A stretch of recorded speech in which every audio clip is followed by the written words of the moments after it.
চট্টগ্রাম বিশ্ববিদ্যালয় ভর্তি পরীক্ষা ২০২৫-২৬ শিক্ষাবর্ষের বি ইউনিটের রেজাল্ট প্রকাশিত করা হয়েছে।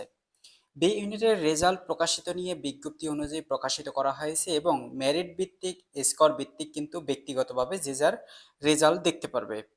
বিজ্ঞপ্তিতে বলা হয়েছে যে গত ১০ই জানুয়ারি বি ইউনিটের ভর্তি পরীক্ষা অনুষ্ঠিত হয়েছে ২০২৫-২৬ শিক্ষাবর্ষের।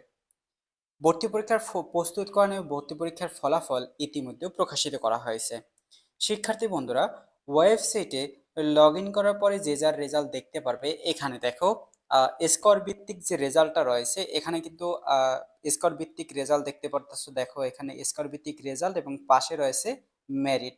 স্কোর ভিত্তিক রেজাল্ট এবং পাশে মেরিট, এখানে কিন্তু মেরিট এবং রেজাল্ট এই অনুযায়ী যদি দেখো, এখানে ৪৮ স্কোর পেয়েছে, যার মেরিট রয়েছে ৪,৬৭০।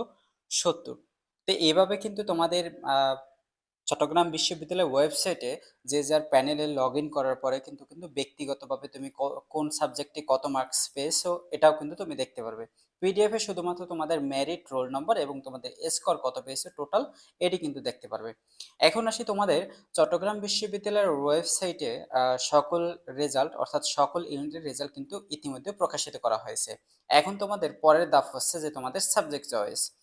সকল ইউনিটের রেজাল্ট প্রকাশিত করা হয়েছে। এখন তোমাদের নোটিশ দেওয়া হবে সাবজেক্ট চয়েসের সময়সূচি। সাবজেক্ট চয়েসের মধ্যে যে সকল শিক্ষার্থী সাবজেক্ট চয়েস দেবে তাদেরকে সাবজেক্ট প্রোভাইড করা হবে।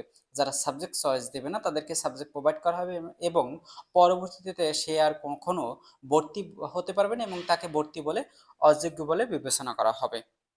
তো পরবর্তী চট্টগ্রাম বিশ্ববিদ্যালয়ের সাবজেক্ট চয়েস এবং মেধা তালিকা এবং তোমাদের ইউনিট ভিত্তিক সকল ইউনিটে মেরিট ভিত্তিক কখন কে কোন সাবজেক্ট পাবে সেটাও কিন্তু তোমাদের এই চ্যানেলে অ্যানালাইসিস করা হবে। তো এই চ্যানেলের সাথেই থাকো।